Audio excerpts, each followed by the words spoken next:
La Chine développe un satellite pour détecter les sous-marins en plongée.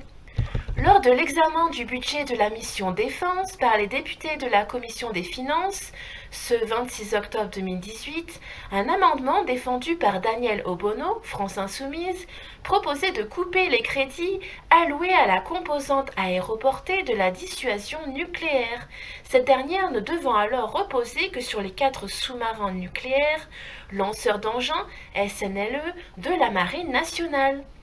Or, cette composante aéroportée de la dissuasion donne aux autorités politiques de montrer leur détermination face à un adversaire éventuel, principe de la riposte graduée, et permet de se prémunir contre une possible avancée technologique en matière de détection sous-marine.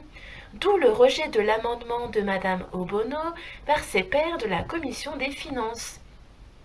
Cela étant, avec l'apport de l'intelligence artificielle et du traitement massif des données, le big data, ainsi que l'arrivée de nouveaux sonars, les technologies de lutte anti-sous-marine ne cessent de progresser. Détecter des sous-marins depuis l'espace. C'est exactement l'objectif du projet chinois Guanlan, qui signifie observer les grandes vagues.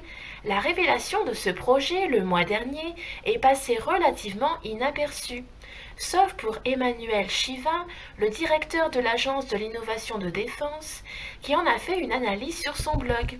Ainsi, ce projet Guanlan, qui mobilise pas moins d'une vingtaine d'universités et d'instituts de recherche, sous l'égide du laboratoire pour les sciences et les technologies marines de Qingdao, vise à doter un satellite d'un LIDAR, un Laser Imaging Detection and Ranging, et un radar micro-ondes afin de pouvoir détecter des objets sous-marins jusqu'à 500 mètres de profondeur.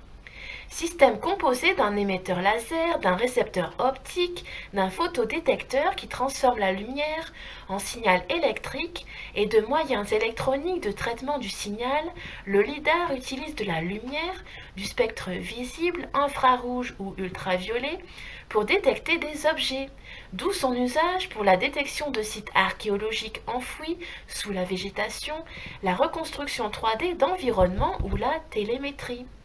Reste à savoir où pointer ce lidar, d'où le radar micro-ondes qui va détecter les perturbations de la surface de l'eau et permettre ainsi à définir une zone de recherche.